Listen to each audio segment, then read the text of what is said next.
Oh, what's wrong, Ariyoshi? I'm sorry.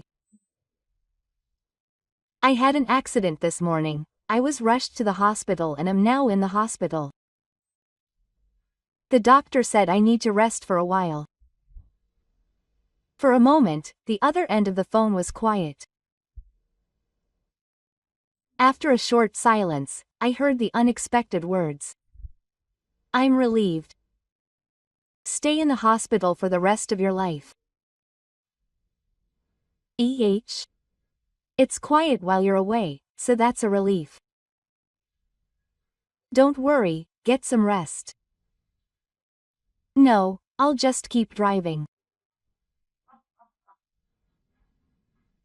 Understood. I said that, hung up the phone, and looked up at the sky. Okay, let's quit. On my hospital bed, I slowly operated my smartphone and sent an email to the Human Resources Department requesting my resignation. After that, I opened my contact list, tapped on the name of Director Matsumura, and turned on the call rejection setting. I don't need to hear this person's voice anymore. What will happen to the company's system when I'm gone? That's not my concern anymore. My name is Takahiro Ariyoshi. I'm 42 years old. I work as an engineer in charge of all aspects of the in-car system at a medium-sized manufacturer in Tokyo. The department name is Information Systems, but it's actually a one-person department with only me.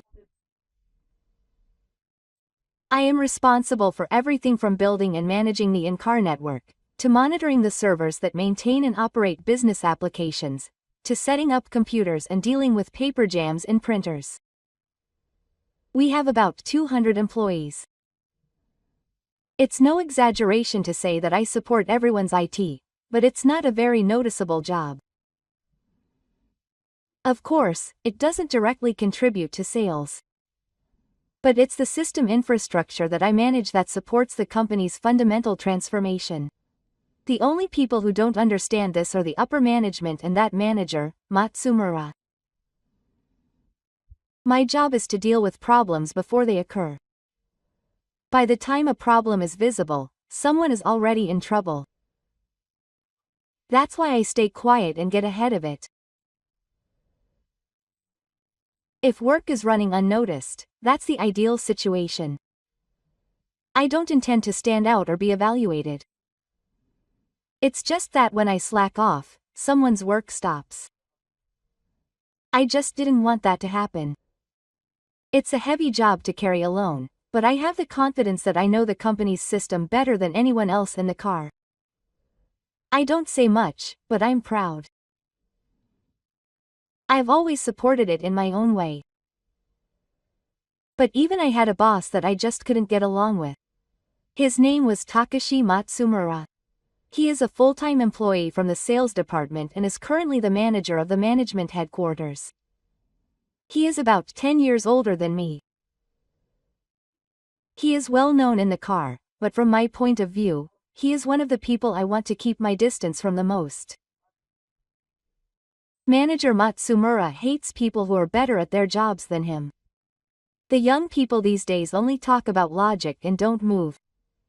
No matter how carefully I report and explain, they don't listen.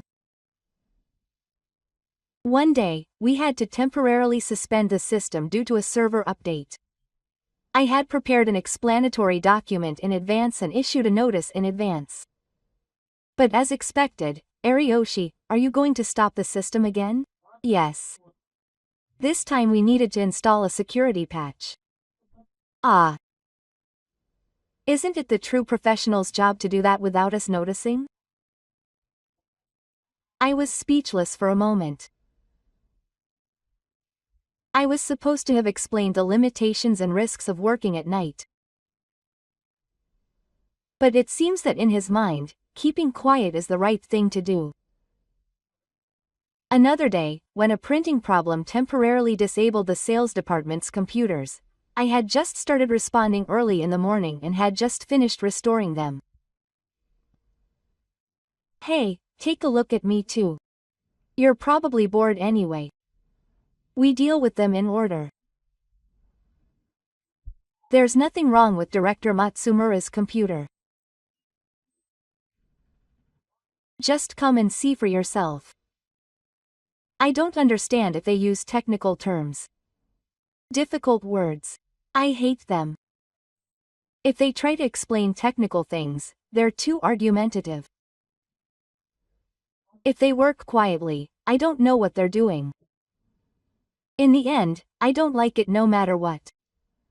The other day, Director Matsumura came into the office with a cup of coffee in his hand after staying up all night doing server maintenance, and he looked at me. Oh, you stayed up all night. That's nice. I can't do that kind of shady work. No, it was an urgent response. In the first place, just because a computer stops doesn't mean it can be fixed right away. You could have just left it alone for a night. Your work is too much. At that moment, I felt something inside me collapse with a sound. It's no use saying anything to this person. He doesn't recognize my efforts as efforts. He doesn't try to understand, he just hits me with his emotions from a superior position. But I kept working in silence. Because I thought that my responsibility was not to Takashi Matsumura, but to all 200 employees of this company. I was a person who protected the system, and I was proud of it.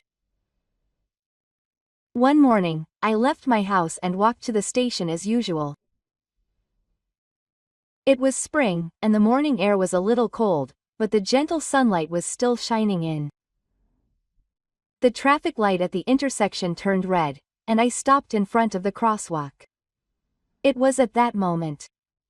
The shadow of a car that was rushing unnaturally onto the Chike Bridge was reflected. The sound of braking and screams crossed, and when I realized it, my body was strong. A strong impact and a dull pain. The next time I opened my eyes, I was looking up at the white ceiling. I was on a hospital bed. It seems that I had hit my head and lost consciousness. The diagnosis was a fracture of the right leg and a broken rib. There was no danger to my life, but I would need to be hospitalized for at least a few weeks.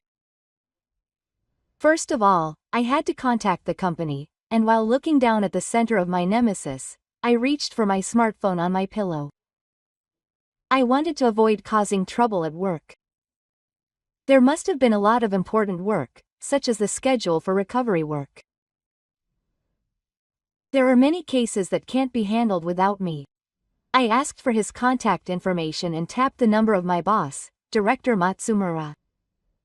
After the call, the usual displeased voice rang on the other end of the line. Oh, what's wrong? Oh, I'm sorry.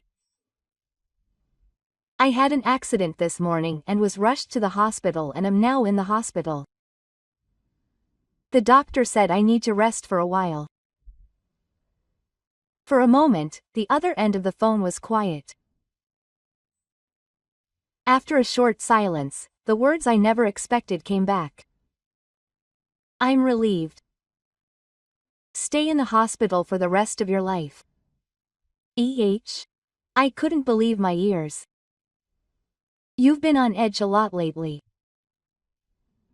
The system is still shutting down. Emergency response is required.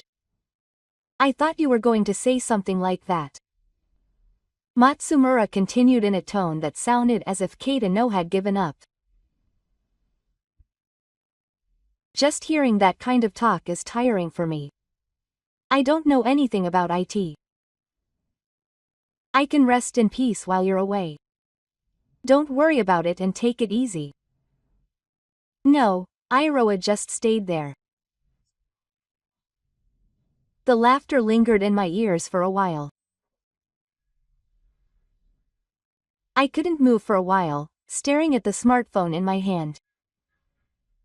I felt something inside my chest crumble with a sound. I understand. I said that and hung up the phone.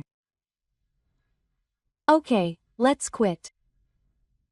Lying on my hospital bed, I slowly operated my smartphone and sent an email to HR requesting my resignation.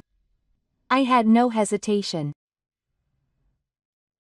Without consulting anyone, I decided to quit the company immediately. After that, I opened my contact list, tapped on Director Matsumura's name, and turned on the call blocking setting. I don't need to hear this person's voice anymore. What will happen to the company's system when I'm gone? That's not my concern anymore. 2 days after sending the resignation email, I no longer have to meet the company or my annoying boss. That fact alone was enough to calm my mind. However, the moment I saw the screen of my phone vibrating on the bed, I reflexively ducked in front of it. A junior? I turned the small, shiny screen down. It was set so that no calls would come in. But the vibrations continued calmly. As if nothing had happened, as if it was natural. Director Matsumura was making me hide it anyway. But now I'm no longer an employee. I have no obligation or duty to answer. While thinking this, I can't get the incoming call message on the screen out of my head. The call comes again in the dark a few seconds later. I look at the notification and see 3 missed calls this time. One of them must have been asked to another employee. How persistent. I sighed and closed my eyes. But the slight sense of responsibility as an engineer that remained in my heart quietly shifted. Of course, I've already quit. I don't need to answer. Still, the system has stopped and the scene of the site in chaos flashes through my mind. And then the 4th call comes on the vibration. Staring at the notification on the screen, I spat out a deep, long sigh. Of course I didn't answer. My broken right leg is still not in a good condition to move. It's difficult to get up from the bed by myself, and this is a private room for both sexes. Cell phone calls are prohibited. The nurse's station has repeatedly told me to put my smartphone on silent mode. Talking to the person yelling in that situation is just a nuisance. But this time it was different. The notification showed a death ban message. With the earphones in one hand, I pressed the play button while leaning back against the futon. The next moment, it was Matsumura's voice coming from the speaker. Hey, Yoshi, please. Please answer. A voice that would never be heard normally. A voice mixed with impatience and pleading. There was no arrogant tower or sarcastic laugh as usual. I closed my eyes and looked up at the ceiling quietly. I'm relieved that you're not here. The man who had said that and laughed was now asking me for help. I couldn't help the contradiction in Kunakata, but it's true that something had risen in my heart a little. I called the nurse and asked the nurse to arrange for a wheelchair.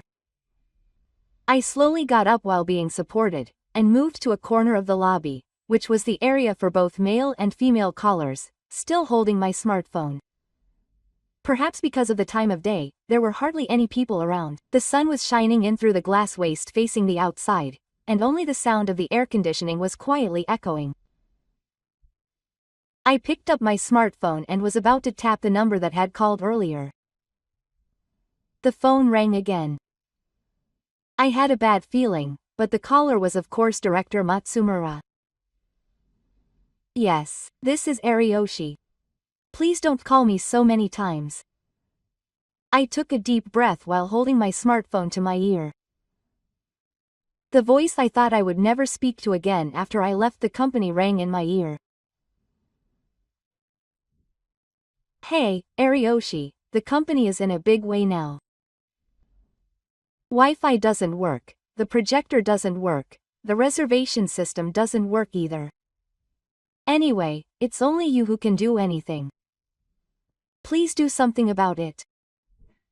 It was Director Matsumura after all. His voice was mixed with irritation and impatience, but to me, his attitude of brandishing the words, "I'll ask you only when it's convenient," seemed like kunikata. After listening in silence for a while, he said quietly but clearly,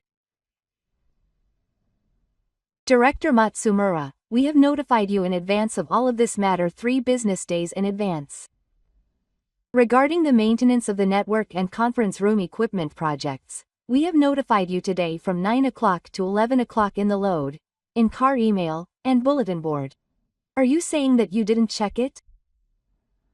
"What? I don't know anything about that. I haven't seen any emails from you. It's just that you didn't read them. I fulfilled my responsibility to convey. I didn't read them. Saying you didn't understand is just an excuse. And it's not my fault." "Hey, don't be so defensive. You knew this would happen, right? You did it on purpose? You didn't set it up on the day of the meeting, did you?" I almost raised my voice, but I held it back and replied with a cold heart. "What I did was to notify you of the scheduled weather maintenance. If you feel that it's a conspiracy, isn't that proof that Director Matsumura himself rejected my existence?" "What? Well, let me ask you the opposite question. Why did you continue to belittle the only system administrator? You didn't let anyone take over, didn't train a replacement, and didn't even try to understand the content of the work. Did you understand how much work I was doing on my own?" When I praised Director Matsumura, he said this while lying down. You just took it all on yourself." No, I couldn't leave it to anyone. Certainly the employees around me were supportive, and some tried to help. That's why I thought about asking them for help, but everyone was busy with their work and didn't have time for that. Of course, there were people who offered to help out. But every time such a person appeared, you and the higher-ups refused to accept the support, saying that we don't need that many people in this department. You guys were neglecting IT. IT is certainly useful, but it comes at a price. We also need people to properly manage the system. It seems that you didn't even understand that. Isn't the current confusion the result?" Silence. And I went last. And I haven't forgotten. When I was hospitalized due to an accident, Director Matsumura said on the phone, "What did he say?" The other person on the other end made a slight gasp. I was relieved. "Stay hospitalized for the rest of your life." That's what he said. He was laughing and joking. My voice was calm. But I firmly exhaled the weight of those words that had remained in my heart for a long time. Silence again, but this time it was a silence where I couldn't even think of an excuse. Just silence. The heavy and painful silence that comes when the person who said it finally understands the meaning of their own words. I continued. That's when I got angry. I didn't have a place here. That's why I quit. That's all. Please. I'm sorry. I was wrong. But I can't do without you. Just now is enough. Just a little bit of help, please. A desperate voice. But it wasn't the voice of the boss I knew. The person who had mocked and looked down on me was now clinging to me. It wasn't sarcasm or anything, it was too late. If that was the case, I should have realized it sooner. I'm just a former employee now. I've let go of all my responsibilities, obligations, and ties to the company. Oh, please ask an external system company. Wait. I'm not done yet, please. Just 5 more minutes. The company is going to close. If you take action, you might still be able to make it. So don't worry. I said so calmly, reaching for the screen of my smartphone. Hey, don't hang up. Please. Don't hang up. I could hear Matsumura's voice cracking as he desperately repeated words on the other end of the phone. The former overbearing boss, Sugata-do, ran away. Please, Ariyoshi. Just once is fine. You're listening, right? Hey, Ariyoshi. But no matter what he said, my heart didn't waver.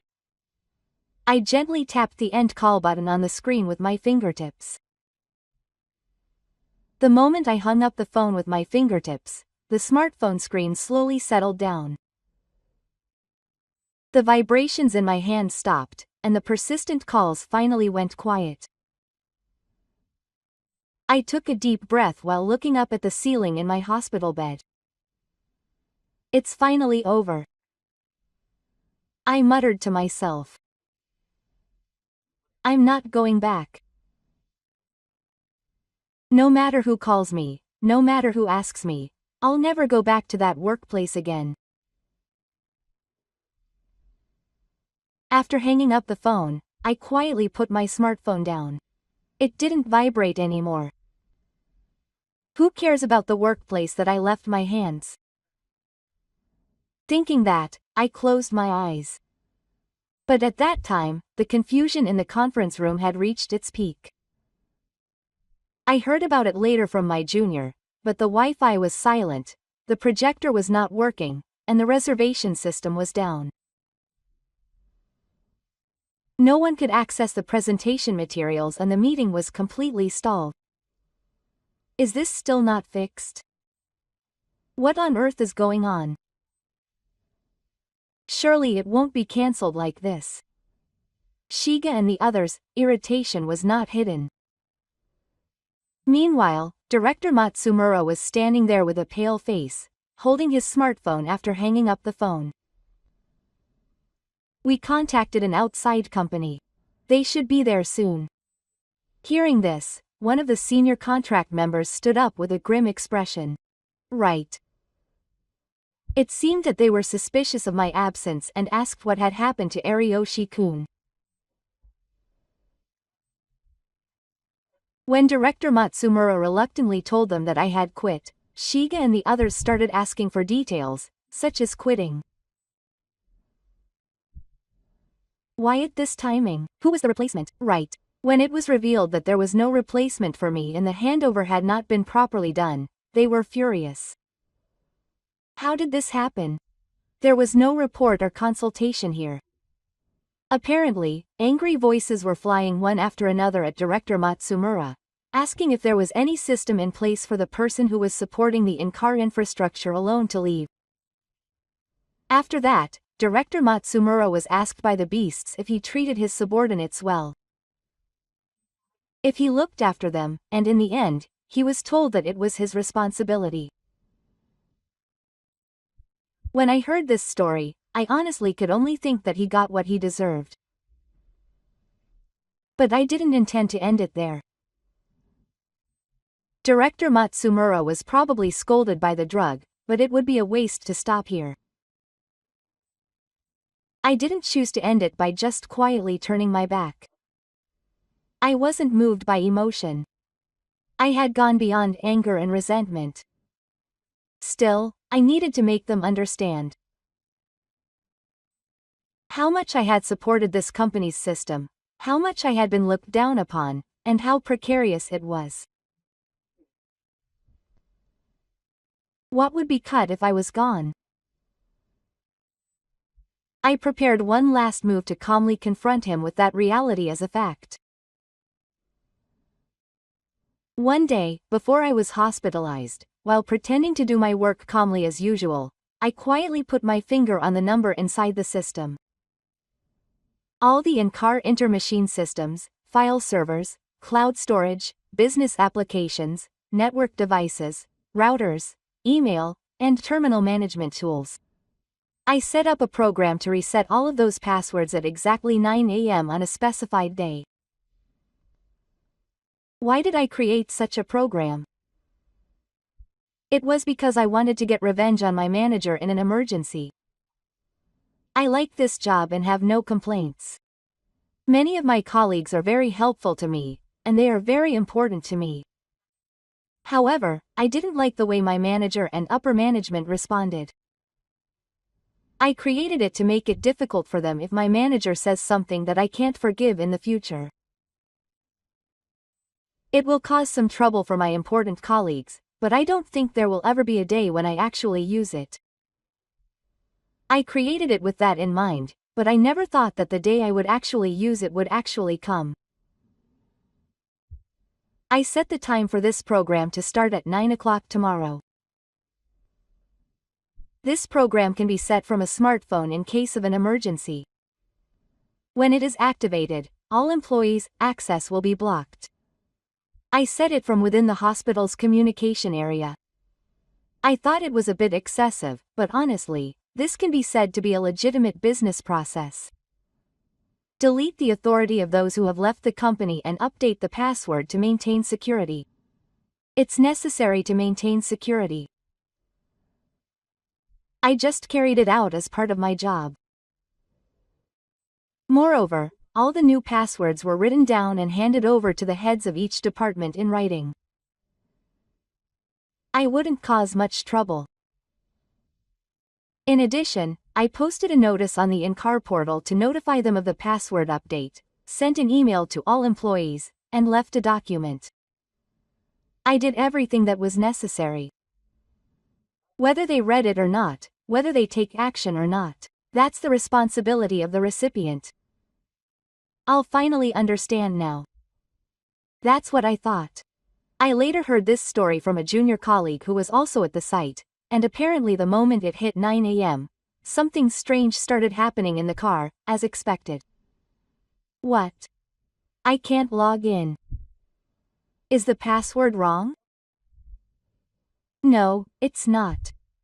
Everyone is being rejected. The internet and cloud are all down. System failure. They said there was a problem in the conference room yesterday, but is it today too? The noise spread throughout the entire floor. Yes. It seems that the usually quiet start of work in the morning was enveloped in a murmur of impatience and confusion. Shortly after it was activated, I got a call from Director Matsumura, but of course it was still blocked. He called several times, but my smartphone didn't even respond. I gave up, but then this time it was from an unknown number. He must have made his subordinate hide it again. I hesitated. But something was bothering me deep in my heart, so I picked up my smartphone and decided to answer the call. I felt bad for the nurse, but I pressed the earth call button on the side. Mr. Ariyoshi, you seem to be busy with work. He said that and helped me into a wheelchair. Yes, well, there have been a series of minor problems, and it will be over soon. With that light-hearted remark, I was taken to an area where I could make calls. After thanking the nurse, I pressed the answer button. This is Ariyoshi. Is there something?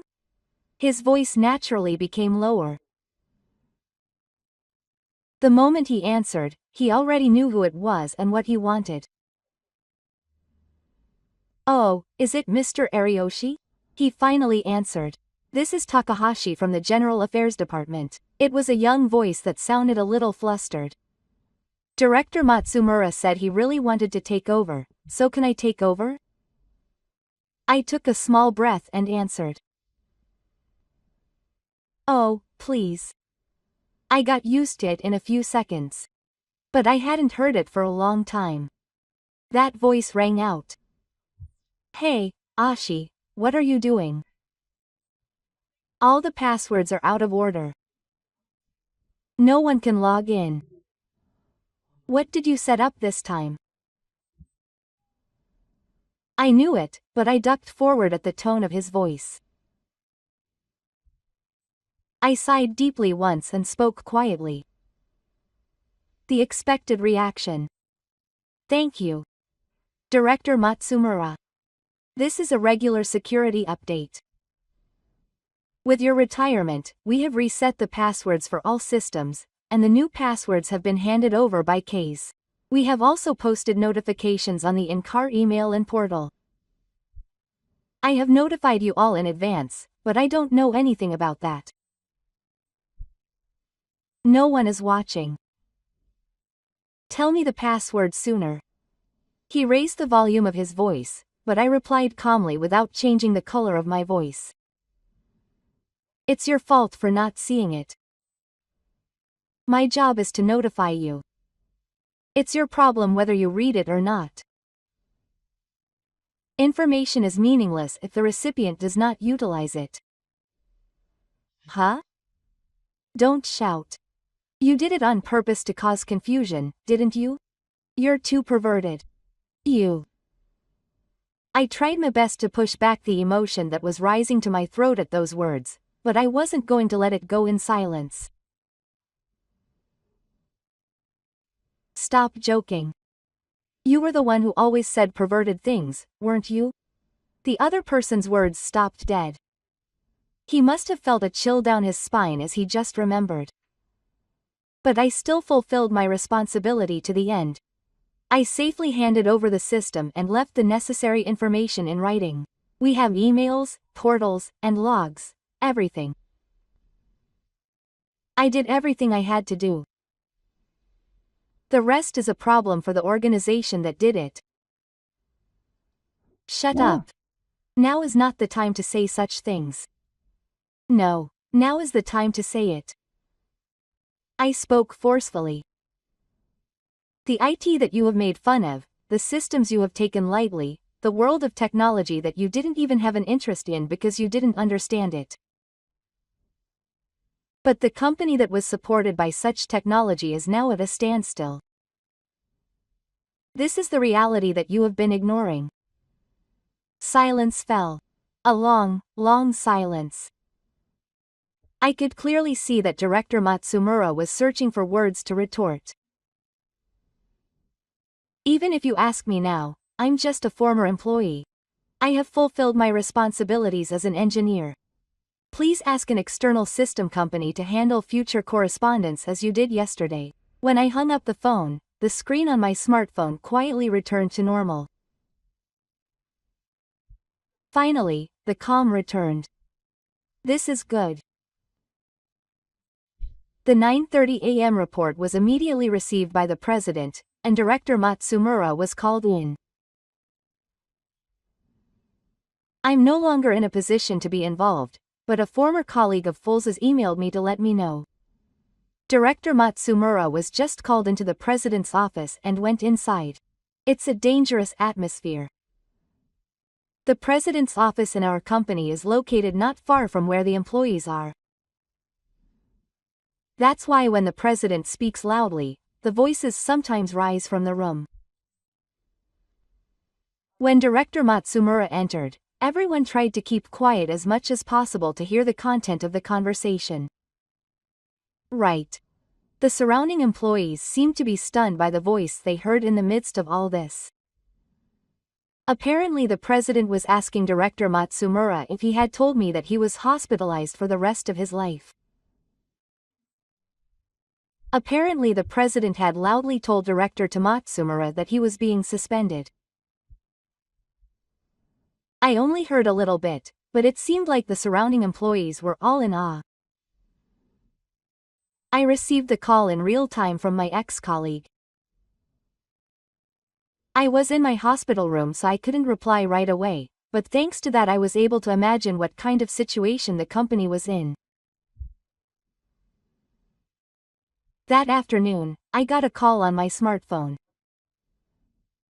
The screen showed the company's main number, and although I thought it was too late, I decided to answer it anyway. Yes, it's Ariyoshi. Ariyoshi-kun, it's me. It's Kaneko, the president of Medish. It was a familiar voice, but there was no firmness or intimidation like before. Rather, it was a calm, low voice. I'm sorry for the suddenness, but I really want to talk to you once. Can you let me officially apologize to you? To you directly. After a few seconds of silence, I took a small breath. I understand. I wasn't planning on getting revenge. But I thought that maybe I needed to end the conversation here once and for all. With that in mind, I accepted the offer. A few weeks later, I recovered enough to walk on my own using a pedestrian scooter, and I was able to leave the company. I decided to visit the company at that time. The designated meeting room was a small conference room that was rarely used in the car. It had a nostalgic, but slightly uncomfortable atmosphere. When I opened the door and entered, the president was already seated. In front of me were documents carefully arranged and a chair prepared for me. Even drinks were prepared, and the strangely neat space made my shoulders relax a little. As soon as the president saw my face, he immediately bowed deeply. I'm really sorry, Ariyoshi-kun.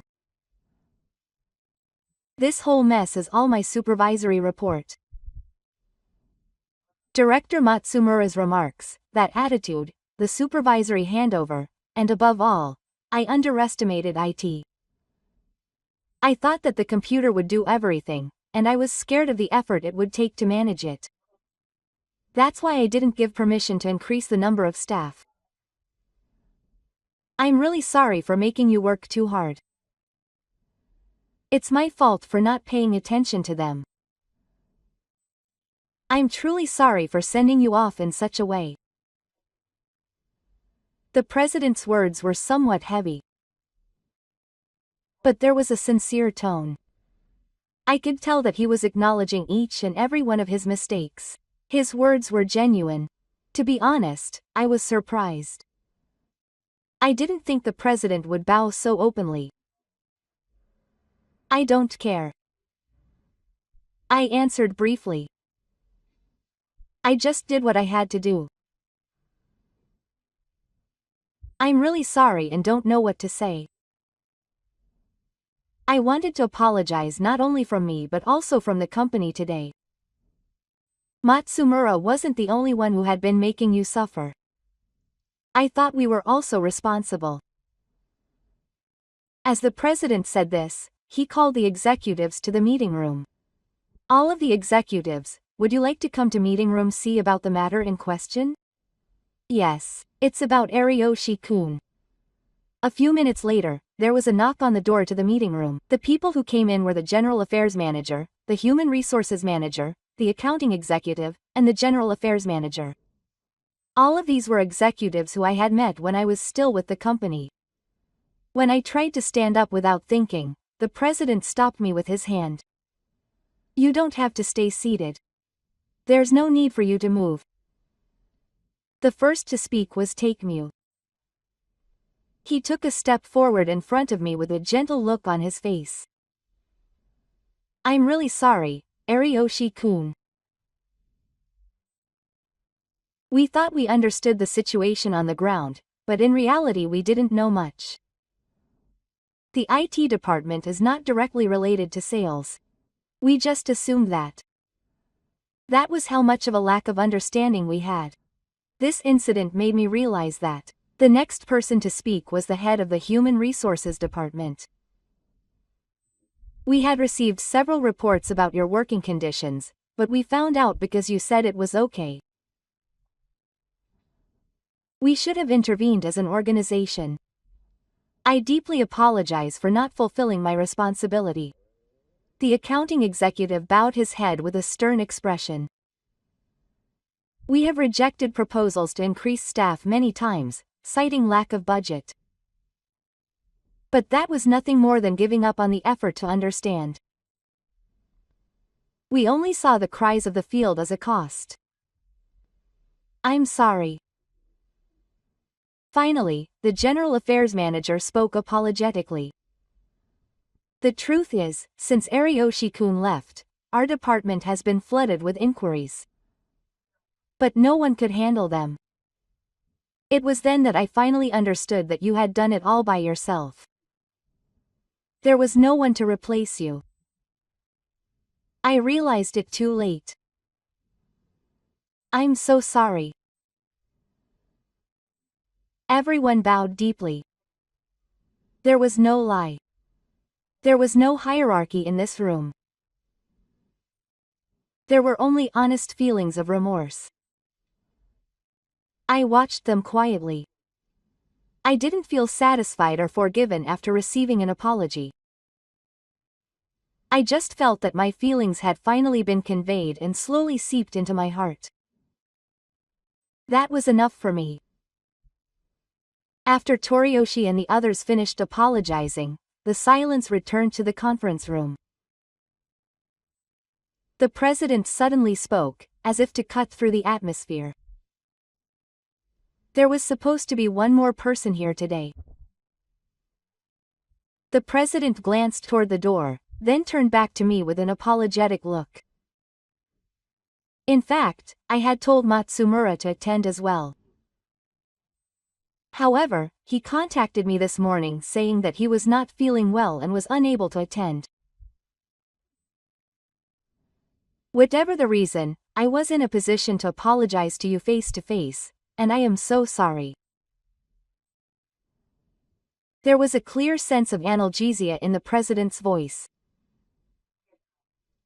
Whether he ran away or was really sick, either way, that man probably didn't have the courage to face him to the end.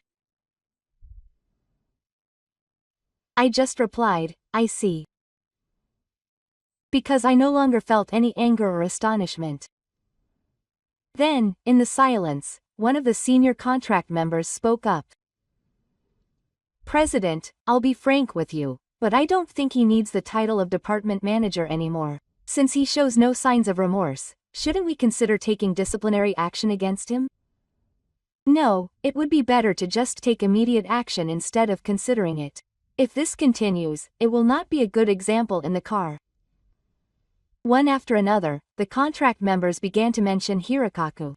That's right. Depending on his future attitude, should we consider Hirakaku as well? The moment the president said this, the door to the conference room suddenly slammed open with a loud bang. It was Director Matsumura who came in without any knocking. His tie was crooked, his shirt was full of stubble. His eyes were bloodshot, and his face was pale. There was no trace of him being proud of himself as Director Matsumura of the management headquarters. The moment I saw his face, my expression tightened all at once. Something is going to happen. The atmosphere was more than enough to make people think so. Manager Matsumura, are you feeling better? I was just apologizing to Ariyoshi-kun. You should apologize properly too.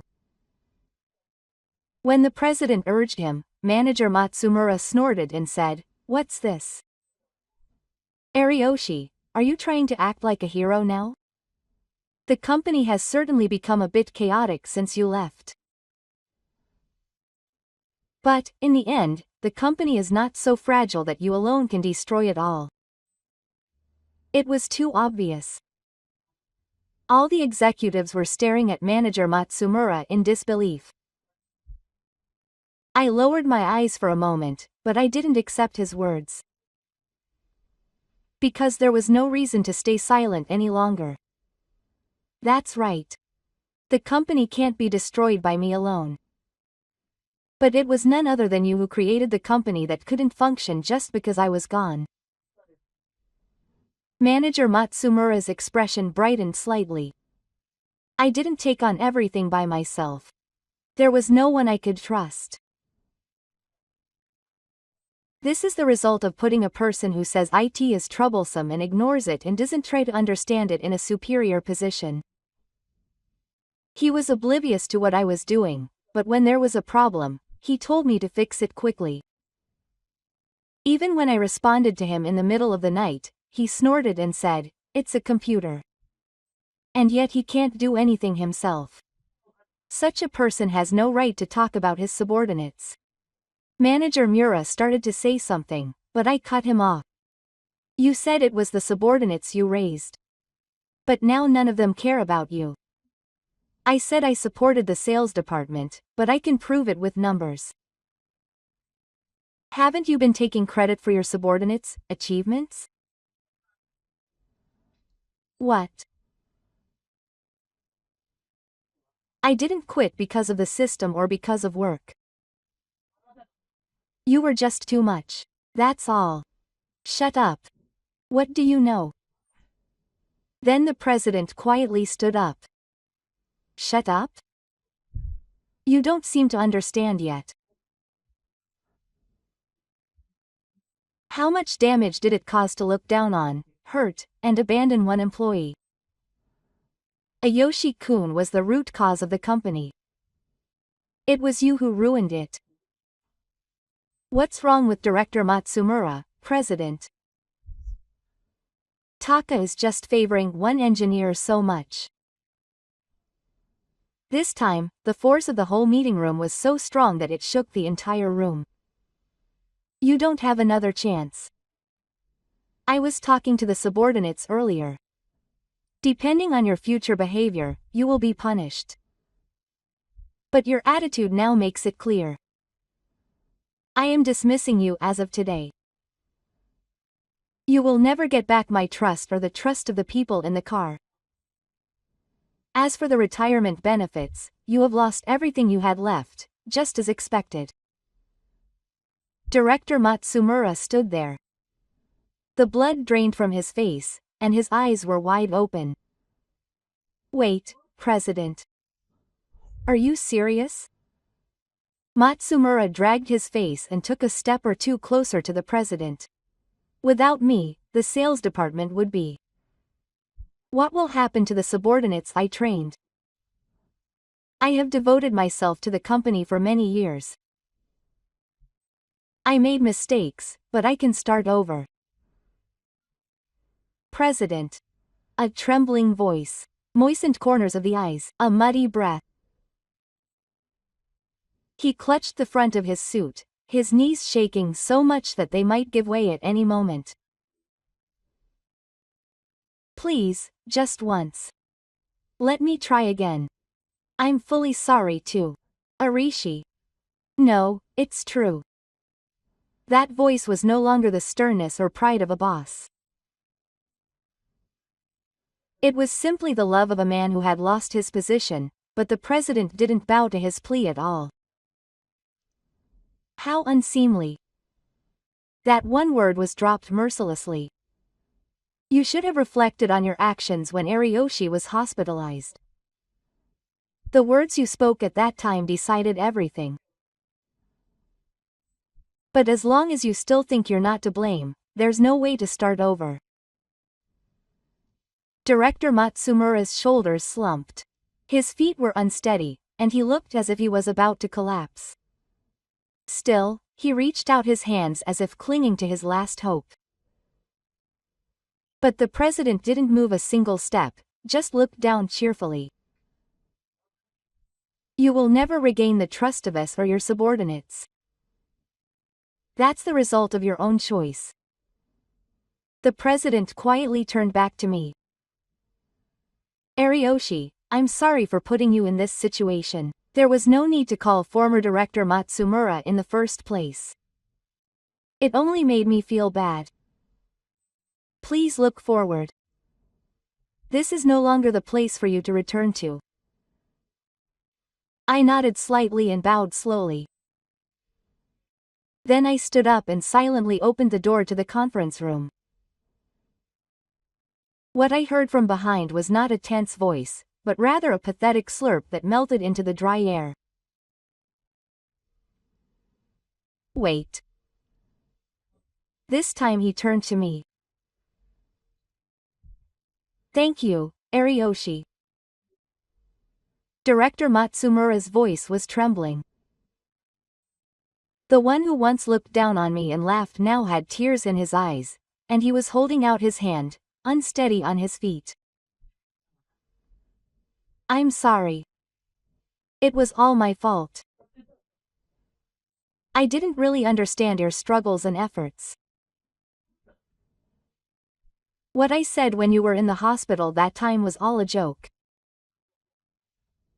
I didn't mean it. I'm sorry. I'm really sorry. Please forgive me. I beg you." He bowed his head to my feet, clasping both hands together. It was more painful than pathetic. But I didn't move a single step. "Even if you apologize, the past won't go back. The reason I quit and the reason the company was in chaos were all because of your attitude." I know, but that's why I want just one chance to start over. It's too late now. You can say that. My voice naturally became quiet. There was no anger or resentment left. It was just empty. I don't know how I felt when I left this place.